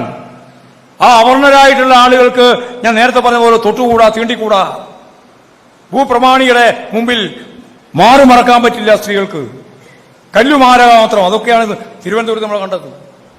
ഇതിനെല്ലാം എതിരായിട്ട് നവോത്ഥാന പ്രസ്ഥാനവും ദേശീയ പ്രസ്ഥാനവും കമ്മ്യൂണിസ്റ്റ് പാർട്ടിയും എല്ലാം നടത്തിയ പോരാട്ടത്തിന്റെ ഭാഗമായിട്ടാണ് ഈ കേരളം ഇന്നത്തെ രീതിയിൽ ഉയർന്നു വന്നത്. വെറുതെ വന്നതല്ല. ആ കേരളം ഉയർന്നു വന്നപ്പോ ആ ഉയർന്നു വന്നതിന്റെ ഭാഗമായിട്ടുള്ള ഈ ചരിത്രത്തെ ഒന്ന് പരാമർശിച്ചു പോയാൽ, ചാതുർവർണ്ണ്യ വ്യവസ്ഥയെപ്പറ്റി നിങ്ങളിപ്പോഴും മുദ്രാവാക്യം വെക്കുമ്പോൾ അതിന്റെ ഉള്ളുകള്ളി ഒന്ന് പറഞ്ഞു പോയാൽ, മനുസ്മൃതി എന്ന് പറയുന്ന നിങ്ങളുടെ ബ്രാഹ്മണ്യത്വത്തിന്റെ ഏറ്റവും പ്രധാനപ്പെട്ട നിയമാവലി ഞങ്ങൾ പറഞ്ഞു പോയാൽ അത് വലിയ കുഴപ്പമാണെന്നാണ് ഇപ്പോൾ ചിലർ പറഞ്ഞുകൊണ്ടിരിക്കുന്നത്. ആ കുഴപ്പം ഉണ്ടാവട്ടെ. ആ കുഴപ്പത്തെ അതിന്റെ ഭാഗമായിട്ടുള്ള ഒരു തരത്തിലുള്ള കാര്യത്തെയും ഞങ്ങൾ വിലവെക്കുന്നില്ല. മനുഷ്യനായി രൂപപ്പെട്ടത് വർഗസമരങ്ങളും പ്രക്ഷോഭങ്ങളും സാമൂഹ്യ നീതിക്ക് വേണ്ടിയുള്ള സമരങ്ങളും നവോത്ഥാന പ്രസ്ഥാനവും ദേശീയ പ്രസ്ഥാനവും കമ്മ്യൂണിസ്റ്റ് പാർട്ടി എല്ലാം ചേർന്നുകൊണ്ട് നടത്തിയ ഒരു തുടർച്ചയായ പോരാട്ടത്തിലൂടെയാണ്. ഇന്ന് ഈ കേരളമായിട്ട് നിൽക്കുന്നത് എന്തുകൊണ്ടാണ്? 1957 മുമ്പും 1957 ശേഷം രണ്ടും ഞാൻ പറയുന്നത് ഐക്യ കേരളം വന്നു. ഐക്യ കേരളത്തിന് ശേഷം 1957 VMSന്റെ ഗവൺമെന്റ് വന്നു. EMSന്റെ ഗവൺമെന്റ് ഒരു സുപ്രഭാതത്തിൽ മുളച്ചു വന്നതല്ല. വലിയ പോരാട്ടങ്ങളുടെയും സമരങ്ങളുടെയും ഭാഗമായിട്ടാണ് VMSന്റെ ഗവൺമെന്റ് രൂപപ്പെട്ടത്. കമ്മ്യൂണിസ്റ്റ് പാർട്ടിയും സ്വതന്ത്രന്മാരും ചേർന്ന് ഒരു ഗവൺമെന്റ് രൂപീകരിക്കാൻ കഴിഞ്ഞ ലോക ചരിത്രത്തിൽ ആദ്യം. അത് ഈ കേരളം കണ്ടതല്ലേ, ഇന്ത്യ കണ്ടതല്ലേ, ലോകം കണ്ടതല്ലേ.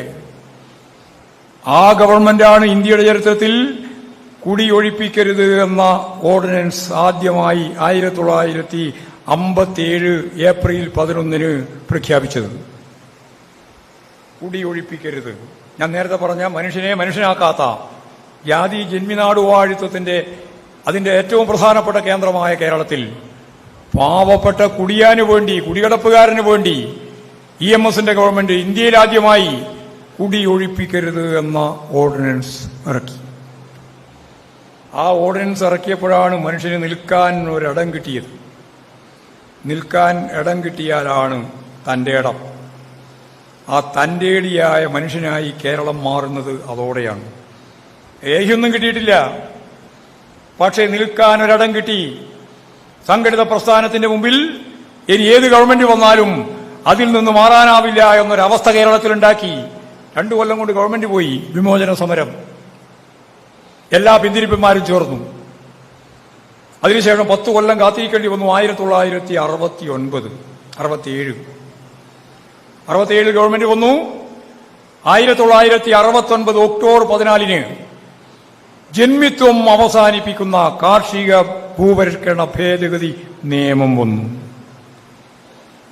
ഇവിടെ ഈ കേരളത്തിൽ ഇപ്പൊ ഒരു വർഗമില്ല. ഏതാ വർഗം? ഇല്ലാതായൊരു വർഗം ഇന്ത്യയിൽ എല്ലാ സ്ഥലത്തും ഉണ്ട്. കേരളത്തിൽ മാത്രം ഇല്ലാതൊരു വർഗം, ഇല്ലാതായ ഒരു വർഗം. അത് ഇല്ലാണ്ടായി പോയതല്ല, തലയിലെടുത്തുകൊണ്ട് പോയതല്ല, ഇല്ലാതാക്കി. ആ വർഗം ഏതാ? ആ വർഗമാണ് ജന്മി. ജന്മിത്വം അവസാനിപ്പിച്ചു. ഏകണ്ഠമായിട്ടാണ് നിയമസഭ പാസാക്കിയത്. UDF കാറിലുണ്ടായിരുന്നു സജീവമായിട്ട് തന്നെ ചർച്ചയ്ക്ക്. പക്ഷേ ആരും എതിരായി വോട്ട് ചെയ്തില്ല. 1969 ഒക്ടോബർ 14 നിയമം പാസായി. നമ്മുടെ ഗവൺമെന്റ്, EMSന്റെ ഗവൺമെന്റ് വേഗം രാജിവെച്ചു. അതിന് പല കാരണങ്ങളുണ്ട്. പുതിയ ഗവൺമെന്റ് വന്നു. പുതിയ ഗവൺമെന്റ് അധികാരത്തിൽ വന്ന് സ്വാഭാവികമായും ഈ നിയമം നടപ്പിലാക്കണം. ഇപ്പോൾ നടപ്പിലാക്കാൻ തയ്യാറില്ല. അതാണ് വലതുപക്ഷ ശക്തികൾക്ക് മുൻകൈയുള്ളൊരു ഗവൺമെന്റാണ് വന്നത്. അവർ ഈ നിയമം നിർമ്മിക്കും, അവർക്ക് തന്നെ നിയമം നിർമ്മിക്കാം, പക്ഷെ നടപ്പിലാക്കൂല. ഇതാ വലതുപക്ഷം.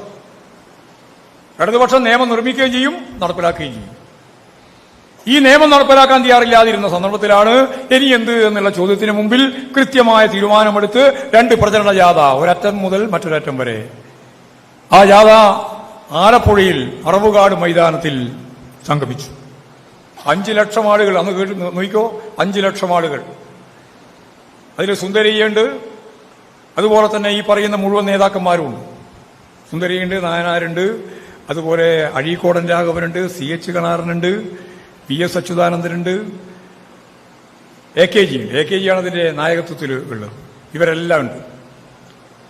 ഇവരെല്ലാം കൂടി ചേർന്ന് സഖാവ് AKG ആണ് സമരപ്രഖ്യാപനം പ്രസംഗം നടത്തിയത്. ആ സമരപ്രഖ്യാപന പ്രസംഗത്തിൽ AKG പറഞ്ഞു, 2000 ഈ പറയുന്ന കാര്യം ഞാൻ വിശദീകരിക്കുന്നില്ല, സമയമില്ല. വ്യക്തമായിട്ട് പറഞ്ഞു, നിയമം പാസായി, പക്ഷെ നിയമം നടപ്പിലാക്കുന്നില്ല. അടുത്തതാണ് വളരെ പ്രധാനപ്പെട്ട പ്രയോഗം. ഈ നിയമം നിങ്ങൾ നടപ്പിലാക്കിയാലും ഇല്ലെങ്കിലും 1970 ജനുവരി മാസം 1 ഈ നിയമം നടപ്പിലായി എന്ന് ഞങ്ങളിതാ പ്രഖ്യാപിക്കുന്നു. കരഘോഷത്തിനിടയിൽ സഖാവ് AKGയുടെ പ്രസംഗം ജനങ്ങൾ അംഗീകരിച്ചു. സമ്മേളനം പിരിഞ്ഞു. വളരെ ചുരുക്കം ദിവസം മാത്രം. ഇത് ഡിസംബർ 14 ജനുവരി 1 വളരെ ചുരുക്കം ദിവസം കേരളം മുഴുവൻ ഒറ്റക്കെട്ടായിട്ട് ഇറങ്ങി. 1970 ജനുവരി മാസം 1 രാവിലെ പുലരുമ്പോൾ മുഴുവൻ കമ്മ്യൂണിസ്റ്റുകാരും കർഷക തൊഴിലാളി കർഷക സംഘത്തിന്റെ നേതാക്കന്മാരും പ്രവർത്തകരും മുഴുവൻ ഗ്രാമങ്ങളിൽ 10 സെന്റ് വളച്ചു കെട്ടി ഉഭയങ്ങൾ എടുത്തു, തേങ്ങയെല്ലാം മറച്ചു. അല്ലേ തേങ്ങാ വിപ്ലവം എന്നല്ല അന്ന് കരുണാകരൻ പറഞ്ഞത്. എല്ലാം എടുത്തു. വലിയ ഏറ്റുമുട്ടൽ നടന്നു പല സ്ഥലങ്ങളിലും. പാർലമെന്ററി സംവിധാനത്തിന്റെ ഭാഗമായിട്ട് നിയമം നിർമ്മിക്കുകയും ആ നിയമം നടപ്പിലാക്കാതിരിക്കുമ്പോൾ പാർലമെന്റേതര മാർഗത്തെ അടിസ്ഥാനപ്പെടുത്തിയിട്ട് എങ്ങനെ ജനകീയ മുന്നേറ്റത്തിലൂടെ ആ നിയമം നടപ്പിലാക്കാമെന്ന ലോകത്തിന് നൽകിയ കേരളത്തിലെ കമ്മ്യൂണിസ്റ്റ് പ്രസ്ഥാനത്തിന്റെ ആദ്യത്തെ ഏറ്റവും പ്രധാനപ്പെട്ട പ്രത്യയശാസ്ത്രപരമായ പിന്തുണ എങ്ങനെ സാധിക്കും? കൃത്യമായിട്ട് സാധിച്ചു. ഭാർഗവി എന്ന ആലപ്പുഴയിലെ സ്ത്രീ സഖാവിനെ വരെ വെടിവെച്ചു കൊന്നു. 18 രക്തസാക്ഷികളുണ്ടായി. വെറുതെ അനായാസമായി ഇങ്ങനെ നടന്നതല്ല, നല്ല ആയാസം ഉണ്ടായതായിരുന്നു പോരാട്ടം. സഖാവ് AKG തന്നെ നൽകി സമരം നേതൃത്വം കൊടുത്തുകൊണ്ടുള്ള മിച്ചഭൂമി സമരം തുടർന്നു. അങ്ങനെ വർഷങ്ങൾ പിന്നിട്ട് തിരിഞ്ഞു നോക്കിയപ്പോ 36 ലക്ഷം കുടുംബങ്ങൾക്ക് സ്വന്തമായിട്ട് ഭൂമി നേടിക്കൊടുക്കാനായ ഒരു ഉജ്ജ്വല പോരാട്ടമാണ് കമ്മ്യൂണിസ്റ്റുകാർ നടത്തിയ ഈ ജീവിതത്തിന്റെ ഭാഗമായിട്ട് നടന്ന ഭൂബന്ധത്തിൽ മൗലികമായ മാറ്റം വരുത്തിയ ജന്മിത്വം അവസാനിപ്പിച്ച ഈ പോരാട്ടവും ഈ നിയമയുദ്ധവും. ഇത് കേരളത്തിന്റെ ചരിത്രത്തിൽ മാത്രമേ ഉള്ളൂ, വേറെ ഒരു ചരിത്രവുമില്ല ഇന്ത്യയിൽ. കേരളത്തിന്റെ മാത്രം പ്രത്യേകതയാണ്. 36 ലക്ഷം കുടുംബങ്ങൾക്കാണ് ഭൂമി കിട്ടിയത്. 5 സെന്റ് മുതൽ 15 ഏക്കർ വരെ. ആ ഭൂമി കിട്ടിയതോടുകൂടി ചിത്രം കൊണ്ട് മാറിയില്ലേ? പിന്നെ ഒരുപാട് കാര്യങ്ങളുണ്ട്. അതിന്റെ ഭാഗമായിട്ട് ജനകീയാസൂത്രണം പറയാം, സാക്ഷരതാ പ്രസ്ഥാനം പറയാം, അതുപോലെ കുടുംബശ്രീ പറയാം, ക്ഷേമ പെൻഷനുകളുടെ വിപുലീകരണം പറയാം, തുടങ്ങി ഒരുപാട് കാര്യങ്ങൾ ഈ കാലഘട്ടത്തിൽ മുമ്പോട്ടേക്ക് പോകും. പക്ഷെ അടിസ്ഥാനപരമായിട്ട് കേരളത്തെ മാറ്റിയത് ഇതാണ്. ഈ മൗലികമായ മാറ്റം തന്നെയാണ് യഥാർത്ഥത്തിൽ സംഭവിച്ചത്. ആശ്വാസം നൽകാൻ മാത്രമല്ല, മൗലികമായ നിലപാടുകൾ സ്വീകരിക്കാനും ഇടതുപക്ഷ മുന്നണി ഗവൺമെന്റുകൾക്ക് സാധിക്കുമെന്ന് സഖാവ് VMS ജീവിച്ചിരിക്കുമ്പോൾ തന്നെ രാഷ്ട്രീയ പ്രമേയത്തിന്റെ ഭാഗമായിട്ട് കാര്യങ്ങൾ സൂചിപ്പിച്ചു. ഞാൻ പറഞ്ഞു വന്നത്, ഒരു പുതിയ കേരളം രൂപപ്പെടുകയും ഇതിലൂടെയാണ് കേരളം രൂപപ്പെട്ടത്. 57 സഖാവ് VMSന്റെ ഗവൺമെന്റ് 1-ാം ക്ലാസ്സിൽ ചേരുന്ന മുഴുവൻ കുട്ടികൾക്കും സ്കൂളിൽ പഠിക്കാനുള്ള സൗകര്യം, ഉച്ചക്കഞ്ഞി. അവിടെ നിന്നാണ് യഥാർത്ഥത്തിൽ അടിസ്ഥാനപരമായ കേരളത്തിന്റെ വളർച്ച. വ്യാവസായിക മേഖലയിൽ, കാർഷിക മേഖലയിലുള്ള ഇടപെടൽ, സാംസ്കാരിക മേഖലയിലുള്ള ഇടപെടൽ സർവ്വതലസ്പർശിയായ മേഖലയിൽ 2 കൊല്ലം കൊണ്ട് വലിയ ഇടപെടലാണ് സഖാ PMSന്റെ ഗവൺമെന്റ് നടത്തിയത്. അന്നത്തെ തലമുറ വിദ്യാഭ്യാസം നേടി. അതിന്റെ അടുത്ത തലമുറയും സാമാന്യം വിദ്യാഭ്യാസം നേടി. അതിന്റെ 3ാമത്തെ തലമുറയാണ് ഇപ്പോഴത്തെ ചെറുപ്പക്കാരികളും. മനസ്സിലായില്ലേ? അതിന്റെ 3ാമത്തെ ഇന്ന് പട്ടികജാതി, പട്ടികവർഗം, പിന്നോക്ക സമുദായം, മുന്നോക്കത്തിലെ പിന്നോക്കം ഉൾപ്പെടെ എല്ലാ ജീവിതത്തിന്റെയും ഭാഗമായിട്ടുള്ള മനുഷ്യർ, അവരുടെ മക്കൾ ഉന്നത വിദ്യാഭ്യാസം നേടിയവരാണ് കേരളത്തിൽ. ഇങ്ങനെയുള്ളൊരു നാട് ഇന്ത്യയിൽ വേറെയില്ല. ഏറ്റവും കൂടുതൽ അഭ്യസ്തവിദ്യരായ യുവതിയുവാക്കളുള്ളത് ഈ കേരളത്തിലാണ്. അതിൽ പ്രത്യേകിച്ച് സ്ത്രീകൾ ഏറ്റവും കൂടുതൽ ഉന്നത വിദ്യാഭ്യാസം നേടുന്നത് കാലിഫോർണിയയിലോ അതുപോലെ തന്നെ ബൈജിങ്ങിലോ അല്ല, ഈ കേരളത്തിലാണ്. ആ കേരളത്തിലുള്ള അഭ്യസ്തവിദ്യരായ യുവതി യുവാക്കൾക്ക് തൊഴിൽ നൽകാനുള്ള പദ്ധതി പിണറായി വിജയൻ ഗവൺമെന്റ് 20 ലക്ഷം ആളുകൾക്ക് ഇപ്പോഴും തൊഴിൽ നൽകുന്നതിന് വേണ്ടിയുള്ള പ്രവർത്തനം, അതിൽ വ്യവസായ സംരംഭവുമായിട്ട് ബന്ധപ്പെട്ട പ്രവർത്തനത്തിനെതിരെ 7 ലക്ഷത്തിലധികം ആളുകൾക്ക് ഇപ്പോഴും തന്നെ തൊഴിൽ കിട്ടി. ഒരു 2-3 ലക്ഷം ആളുകൾക്ക് വ്യത്യസ്ത തലങ്ങളിൽ IT ഉൾപ്പെടെയുള്ള മേഖലയിൽ തൊഴിൽ കിട്ടി. ഇനിയൊരു 10 ലക്ഷം ആളുകൾക്ക് ഈ കൊല്ലം പൂർത്തിയാകുമ്പോഴേക്കും, അടുത്ത കൊല്ലം നമ്മുടെ കാലാവധി പൂർത്തിയാകുമ്പോഴേക്കും നമുക്ക് തൊഴിൽ കൊടുക്കാനാവണം. ഇപ്പൊ 20 ലക്ഷം ആളുകൾക്ക് അതിന്റെ ബൃഹത്തായ പദ്ധതിയുമായിട്ട് ഐസക് ഉൾപ്പെടെയുള്ള ആളുകൾ, KDISCും അതുപോലെ തന്നെ എക്കണോമി മിഷൻ ഉൾപ്പെടെയുള്ള സംവിധാനവുമായിട്ട് വരികയാണ്. ജോലി കൊടുക്കാൻ കഴിയും. 10,000-കണക്കിന് ആളുകൾക്ക് ജോലി കൊടുക്കാൻ സാധിക്കുന്ന പദ്ധതി നമുക്ക് നടപ്പിലാക്കാനാവും. ഇപ്പൊ തന്നെ ഇതിന്റെ ഭാഗമായിട്ട് നിരവധി ആൾക്ക് തൊഴിൽ കിട്ടിയിട്ടുണ്ട്. ഓരോ മണ്ഡലത്തിലും 10,000-കണക്കിന് ആളുകൾക്ക് തൊഴിൽ കൊടുക്കാൻ കഴിഞ്ഞാൽ ഇന്ത്യയിലെ ഏറ്റവും പ്രധാനപ്പെട്ട മാതൃകാപരമായ ഒരു സംസ്ഥാനമായി, മനുഷ്യന്റെ വാങ്ങൽ ശേഷിയും കഴിവും വർദ്ധിപ്പിച്ച ഒരു സംസ്ഥാനമായി കേരളം മാറും. അപ്പോൾ അത് അങ്ങനെയാണ്. അപ്പോൾ തൊഴിൽ എല്ലാവർക്കും നൽകാൻ സാധിക്കുന്ന പശ്ചാത്തലം നമുക്കൊരുക്കാം. നവകേരളം പൂർത്തിയാവുമ്പോഴേക്ക് 20 കൊല്ലം കൂടി കഴിയുമ്പോൾ നമ്മൾ ആഗ്രഹിക്കുന്ന രീതിയിൽ തൊഴിലില്ലായ്മ പ്രശ്നവും കേരളത്തിൽ പരിഹരിക്കാം. ഇപ്പോൾ ഭവനം, വീടില്ലാത്ത മനുഷ്യർക്കെല്ലാം വീട്. ഇപ്രാവശ്യത്തെ ബഡ്ജറ്റിന്റെ ഭാഗമായിട്ട് പറഞ്ഞു 1 ലക്ഷം കൂടുതൽ വീട് കൊടുക്കാൻ പോവാണ്. 1 ലക്ഷം, 5 ലക്ഷത്തിനായിട്ടുണ്ട്. ഇനി 1 ലക്ഷം ഇപ്രാവശ്യം. എന്നാലും കുറച്ച് വേണ്ടി വരും. അതും കൊടുക്കാൻ പറ്റും തദ്ദേശ സ്വയംഭരണ സ്ഥാപനങ്ങൾക്ക്. എല്ലാ രീതിയിലും കേരളത്തിലെ ജനങ്ങളുടെ ജീവിത നിലവാരം മെച്ചപ്പെടുത്തുക. ഇപ്പോൾ വിദ്യാഭ്യാസം ലോകോത്തരമായ രീതിയിലാണ് കേരളത്തിൽ കൈകാര്യം ചെയ്യുന്നത്. ആദ്യം ഹൈസ്കൂൾ വരെ, ഇപ്പോൾ ഉന്നത വിദ്യാഭ്യാസം. ഉന്നത വിദ്യാഭ്യാസത്തിന്റെ ഒരു ഹമ്പാക്കിയിട്ട് കേരളത്തെ മാറ്റാനാണ് ഗവൺമെന്റ് ഉദ്ദേശിക്കുന്നത്.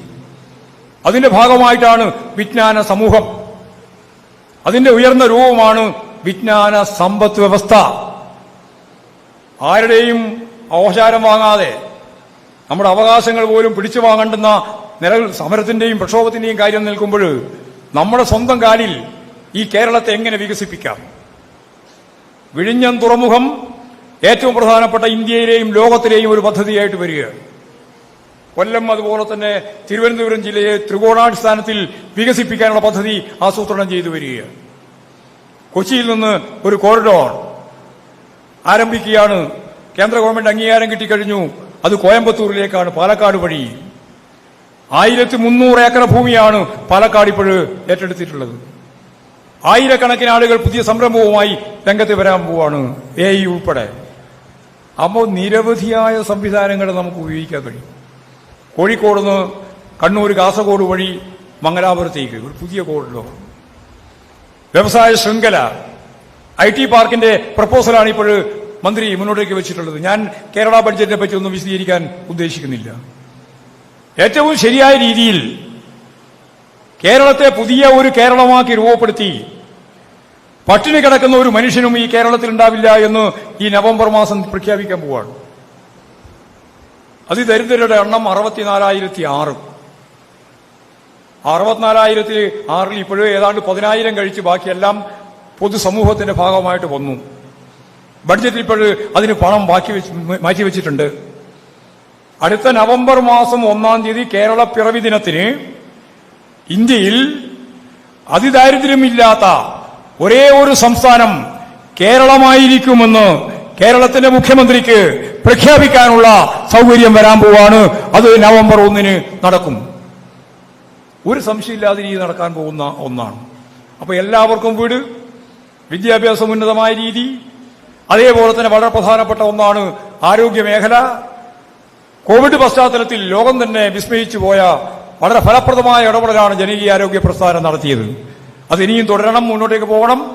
ശരിയായ ദിശാബോധത്തോടുകൂടി ആ മേഖല നമ്മളിപ്പോൾ കൈകാര്യം ചെയ്യാണ്, ഉയർന്ന തോതിൽ ഉയർന്ന രീതിയിൽ. അപ്പോൾ മൗലികമായ ഈ പ്രശ്നങ്ങളെല്ലാം നമുക്ക് കേരളത്തിൽ പരിഹരിക്കാനാവും. 62 ലക്ഷം ആളുകൾക്ക് 1600 രൂപ പ്രകാരം നമ്മളിപ്പോഴും പണം കൊടുത്തുകൊണ്ടിരിക്കുകയാണ് പെൻഷനായിട്ട്. ജനങ്ങളുടെ ജീവിത നിലവാരം മെച്ചപ്പെടുത്താൻ സാധിച്ച ഈ എല്ലാ സംവിധാനങ്ങളും ഉപയോഗപ്പെടുത്തിക്കൊണ്ടാണ് നമുക്ക് യഥാർത്ഥത്തിൽ മുന്നോട്ടേക്ക് പോകാൻ കഴിഞ്ഞിട്ടുള്ളത്. ഞാനിനിയും കൂടുതൽ വിശദീകരിക്കാൻ ഉദ്ദേശിക്കുന്നില്ല. നമുക്ക് കൃത്യമായി ഈ വികസന പ്രക്രിയയെ മുന്നോട്ടേക്ക് നയിക്കാനാവണം. കേരളത്തെ ഒരു 20 കൊല്ലം കൂടി കഴിയുമ്പോൾ സഖാവ് പിണറായി പറയുന്നത് പോലെ 400 കൊല്ലക്കാലത്തെ വളർച്ച നേടിയ വികസിത രാജ്യങ്ങളുണ്ട് ലോകത്ത്. ജനാധിപത്യ വിപ്ലവത്തിലൂടെ 400 വർഷമായി, ഫ്രഞ്ച് വിപ്ലവം മുതൽ ഇങ്ങോട്ട് നോക്കിയാൽ ഈ 400 വർഷക്കാലത്തെ വളർച്ച നേടിയ വികസിത രാജ്യങ്ങളിലെ ജനങ്ങളുടെ, അർദ്ധവികസിത രാജ്യങ്ങളിലെ ജനങ്ങളുടെ ജീവിത നിലവാരത്തിലേക്ക് കേരളത്തിലെ ജനങ്ങളുടെ ജീവിത നിലവാരം ഉയർത്തുക എന്നതാണ് നവകേരളം കൊണ്ട് കേരള ഗവൺമെന്റും ഇടതുപക്ഷ ജനാധിപത്യ മുന്നണിയും ഉദ്ദേശിക്കുന്നത്. ആ തലത്തിലേക്ക് കേരളത്തെ ഉയർത്തണം. ആ ഉയർത്തുന്നതിനു വേണ്ടി നമ്മുടെ സ്വാധീനം, നമ്മുടെ ശക്തി നല്ല രീതിയിൽ മുന്നോട്ടേക്ക് കൊണ്ടുപോകാനാവണം. ഇടതുപക്ഷത്തിന്റെ സ്വതന്ത്ര സ്വാധീനം ഉണ്ടാവണം. വരാൻ പോകുന്ന തെരഞ്ഞെടുപ്പ് എന്ന് പറയുന്നത് വളരെ പ്രധാനപ്പെട്ടതാണ്. തദ്ദേശ സ്വയംഭരണ സ്ഥാപനങ്ങളിലേക്കുള്ള തെരഞ്ഞെടുപ്പിൽ ഇപ്പോഴും രൂപപ്പെട്ടുകൊണ്ടിരിക്കുന്ന SDPI, ജമാഅത്തെ ഇസ്ലാമി, ന്യൂനപക്ഷ വർഗീയതയുടെ, ഭൂരിപക്ഷ വർഗീയതയുടെ കൗണ്ടർ പാർട്ടാണ് ഇത് രണ്ടും. ഇസ്ലാമിക രാജ്യം വേണം എന്നാണ് ജമാഅത്തെ ഇസ്ലാമിയുടെ വാദം. കഴിഞ്ഞ 2019 തെരഞ്ഞെടുപ്പിലും 2024 തെരഞ്ഞെടുപ്പിലും ഈ പറയുന്ന വിഭാഗങ്ങളെല്ലാം UDFന്റെ സഖ്യകക്ഷിയായി, കോൺഗ്രസ് ഗുണഭോക്താവായി, ഈ ലീഗിനെ കൂടി ചേർത്ത് അവരിപ്പോഴും ഈ രണ്ട് വിഭാഗത്തെയും ഉപയോഗിച്ചുകൊണ്ടിരിക്കുകയാണ്. അവസാനം പാർലമെന്റ് തെരഞ്ഞെടുപ്പ് കഴിഞ്ഞു, അസംബ്ലി ഉപതെരഞ്ഞെടുപ്പ് വന്നപ്പോ പാലക്കാടും ഇത് തന്നെയാണ് കണ്ടത്. തൃശൂരിലെ തെരഞ്ഞെടുപ്പിൽ 86,000 വോട്ടാണ് കോൺഗ്രസിന്റെ വോട്ട് BJPക്ക് അനുകൂലമായി ക്രിസ്ത്യൻ വോട്ട് ഉൾപ്പെടെ ലഭിച്ചത്. 86,000 വോട്ട്. 74,000 വോട്ടിന് സുരേഷ് ഗോപി ജയിച്ചു. നമ്മുടെ പാലക്കാട് ഈ തൃശൂരിലെ അനുഭവമാണ്. നമുക്ക് 16,228 വോട്ട് കൂടുതൽ കിട്ടി. അത് മാത്രം കിട്ടിയാൽ മതിയോ എന്നുള്ളത് വേറെ പരിശോധിക്കണം. പക്ഷേ അവർക്ക് 86,000 വോട്ട് പോയി, 74,000 വോട്ടിന് ജയിച്ചു. ഞാൻ ഡൽഹി തെരഞ്ഞെടുപ്പിൽ കോൺഗ്രസിന്റെ ചെലവിൽ BJP ഗവൺമെന്റ് ഉണ്ടാക്കുന്നു എന്ന് പറഞ്ഞതുപോലെ കോൺഗ്രസിന്റെ ചെലവിൽ ഇവിടെ തൃശൂര് BJP MP ഉണ്ടായി. അത് വേറെ ആരുടെയും ചെലവിലല്ല, കോൺഗ്രസിന്റെ ചെലവിലാണ്. കോൺഗ്രസിന്റെ അകത്ത് വലിയ കുഴപ്പമായി. ആ കുഴപ്പം പരിഹരിക്കാൻ വേണ്ടിയിട്ട് പാലക്കാട് നിന്നൊരു പ്രസിഡന്റിനെ കൊണ്ടുവന്നു. അവിടെ അതിനേക്കാളും കുഴപ്പമായി. ഫണ്ട് ഉൾപ്പെടെ പിരിക്കുന്നതെല്ലാം മുങ്ങാൻ തുടങ്ങി. എല്ലാ അർത്ഥത്തിലൂടെ ഒരു പാർട്ടിയില്ലാതൊരവസ്ഥ വന്നു. മുരളീധരൻ പറഞ്ഞു, എനിക്ക് പറ്റിയ അബദ്ധം, ഇതൊന്നും നോക്കാതെ മത്സരിക്കാൻ പോയതാണ് എന്ന് ഏറ്റവും അവസാനം പറഞ്ഞു വെച്ചു. അവിടെ കമ്മീഷൻ റിപ്പോർട്ടിന്റെ ഭാഗമായിട്ട് ഇവരെല്ലാം കൂടി ചേർന്ന് തോൽപ്പിച്ചതാണ് എന്ന് ഇപ്പോഴും വ്യക്തമാവുകയും ചെയ്തു. പക്ഷെ അത് പുറത്തുവിടാൻ തയ്യാറില്ല. രഹസ്യമായിട്ട് പുറത്തു വന്ന വിവരം മാത്രമേ നമ്മുടെ മുമ്പിലുള്ളൂ. കോൺഗ്രസിന്റെ അകത്ത് അതിഗുരുതരമായ പ്രതിസന്ധി ഉടലെടുത്തു. ഇപ്പോഴ് പാലക്കാട് ഉപതെരഞ്ഞെടുപ്പിൽ AK ആന്റണി പറയാണ്, ഞാൻ വലിയ രീതിയിൽ അത്ഭുതപ്പെട്ടുപോയി. എന്തിനാണ് അത്ഭുതം? SDPIയുടെ വോട്ട് 10,000 വോട്ടുണ്ട് എന്ന് അവർ തന്നെ പറഞ്ഞു പത്രസമ്മേളനം നടത്തി. 4,500 വോട്ട് BJPയിൽ നിന്ന് നിങ്ങൾ വാങ്ങി. 3,500, 4,000 വോട്ട് ജമാഅത്തെ ഇസ്ലാമിക്ക് അവിടെയുണ്ട്. ഇത് മൂന്നും ചേർന്നാൽ നിങ്ങൾക്ക് കിട്ടിയ ഭൂരിപക്ഷത്തെക്കാൾ കൂടുതലായി. അപ്പോൾ നിങ്ങൾ ജയിച്ചത് വർഗീയ ശക്തികളെ കൂട്ടുപിടിച്ചുകൊണ്ടാണ്. ഇപ്പോഴും മുസ്ലിം ലീഗ് എന്ന് പറയുന്ന പാർട്ടി ഈ ജമാഅത്തെ ഇസ്ലാമിന്റെയും അതുപോലെ തന്നെ SDPയുടെയും തടങ്കൽ പാളയത്തിലാണ്. അതിൽ നിന്ന് മോചനം നേടി മുമ്പോട്ടേക്ക് പോകാനാവുന്നില്ല. ദൂരവ്യാപകമായ ഫലമുളവാകുന്ന രാഷ്ട്രീയ സാഹചര്യമാണ് രൂപപ്പെടാൻ പോകുന്നത് കോൺഗ്രസിലും ലീഗിലും ഉൾപ്പെടെ. അപ്പോൾ കഴിഞ്ഞ പാർലമെന്റ് തെരഞ്ഞെടുപ്പിൽ തൃശൂരും ഇപ്രാവശ്യത്തെ അസംബ്ലി തെരഞ്ഞെടുപ്പിൽ നിങ്ങൾ പാലക്കാടും ഈ മഴവിൽ സഖ്യത്തെ രൂപപ്പെടുത്തിയിട്ടാണ് നിങ്ങൾക്ക് ജയിക്കാൻ സാധിച്ചത് എന്ന കാര്യം നിങ്ങൾ മനസ്സിലാക്കണം. ഞങ്ങളെ സംബന്ധിച്ചിടത്തോളം ഭൂരിപക്ഷ വർഗീയതയെ എതിർക്കുക എന്നുള്ളത് ഞാൻ നേരത്തെ പറഞ്ഞ പോലെ വളരെ പ്രധാനപ്പെട്ട ചുമതലയാണ്. ദേശവ്യാപകമായിട്ട് അതിന്റെ ഭാഗമായ നിലപാടുകൾ സ്വീകരിക്കുമ്പോൾ പരിമിതികൾ കേരളത്തിൽ CPIM ഉണ്ടാകുന്നുണ്ട് എന്നുള്ളതും ശരിയാണ്. പക്ഷേ രാഷ്ട്രത്തിന്റെ ഏറ്റവും പ്രധാനപ്പെട്ട ചുമതലയാണ് പാർട്ടി ഗൗരവപൂർവ്വം കാണുന്നത്. അപ്പൊ ഇവിടെ കേരളത്തിൽ ഇപ്പോൾ 18ാം ലോക്സഭാ തെരഞ്ഞെടുപ്പിന്റെ ഭാഗമായിട്ട് ഇപ്പോൾ കോൺഗ്രസ്സുകാർ പറയും ഞങ്ങൾക്ക് ഭൂരിപക്ഷം കിട്ടിയിട്ടുണ്ട് എന്നാണ്. ഇപ്പൊ ഭൂരിപക്ഷം കിട്ടിയിട്ടുണ്ട്. എത്ര? 111 സീറ്റിൽ ഞങ്ങൾക്ക് ഭൂരിപക്ഷമുണ്ട്. കഴിഞ്ഞ തെരഞ്ഞെടുപ്പിൽ നിങ്ങൾക്ക് 123 സീറ്റിലുണ്ടായിരുന്നു ഭൂരിപക്ഷം. 17ാം ലോക്സഭാ തെരഞ്ഞെടുപ്പിൽ 123 സീറ്റിൽ നിങ്ങൾക്ക് ഭൂരിപക്ഷമായിരുന്നു. എന്നിട്ട് ഇലക്ഷൻ നടന്നപ്പോ 99 സീറ്റിൽ ഞങ്ങൾ ജയിച്ചു. ഇപ്രാവശ്യം നിങ്ങൾക്ക് 111 സീറ്റിലാണ് ഭൂരിപക്ഷം.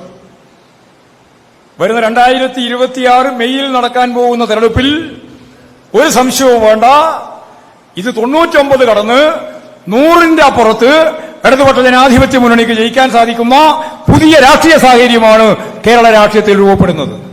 അതിനു വേണ്ടിയുള്ളൊരു കേരളമാണ് ഒരുങ്ങേണ്ടത്. ആ ഒരുക്കുന്നതിന് വേണ്ടിയുള്ള പ്രവർത്തനത്തിൽ പ്രധാനപ്പെട്ട പങ്കുവഹിക്കൊള്ളുന്ന പാർട്ടിയാണ് communist party of India, Marxist ഇടതുപക്ഷ ജനാധിപത്യ മുന്നണിയിലെ പ്രബലമായ സ്വാധീന ശക്തിയുള്ള പാർട്ടി എന്ന രീതിയിൽ. ആ കടമയാണ് നമുക്ക് നിർവഹിക്കാനുള്ളത്. എല്ലാ വർഗീയ ശക്തികളെയും, ഭൂരിപക്ഷ വർഗീയതയെയും ന്യൂനപക്ഷ വർഗീയതയെയും ശക്തിയായി എതിർത്തുകൊണ്ട് ഒരു പുതിയ മതനിരപേക്ഷ ഉള്ളടക്കത്തോടെ നമുക്ക് രാജ്യത്തെ മുന്നോട്ടേക്ക് നയിക്കാൻ സാധിക്കത്തക്ക രീതിയിൽ പാർട്ടിയുടെ കരുത്ത് വർദ്ധിപ്പിക്കാൻ സാധിക്കുന്ന ഒരേറ്റവും പ്രധാനപ്പെട്ട ഒരു നാഴികക്കല്ല് തന്നെയാണ് ഈ സമ്മേളനങ്ങൾ എന്ന് മനസ്സിലാക്കാനും ഈ സമ്മേളനം അതിനടിസ്ഥാനപ്പെടുത്തി ആ ചരിത്രപരമായ ദൌത്യം നിർവഹിക്കാൻ സാധിക്കത്തക്ക രീതിയിലുള്ള ഗൗരവപൂർണമായ സമ്മേളനമായി മാറുമെന്നുള്ള പ്രതീക്ഷയോടുകൂടി ഈ സമ്മേളനം ഔപചാരികമായി ഉദ്ഘാടനം ചെയ്തതായിട്ട് അറിയിച്ചുകൊണ്ട് ഞാൻ എന്റെ വാക്കുകൾ ഉപസംഹരിക്കുകയാണ്.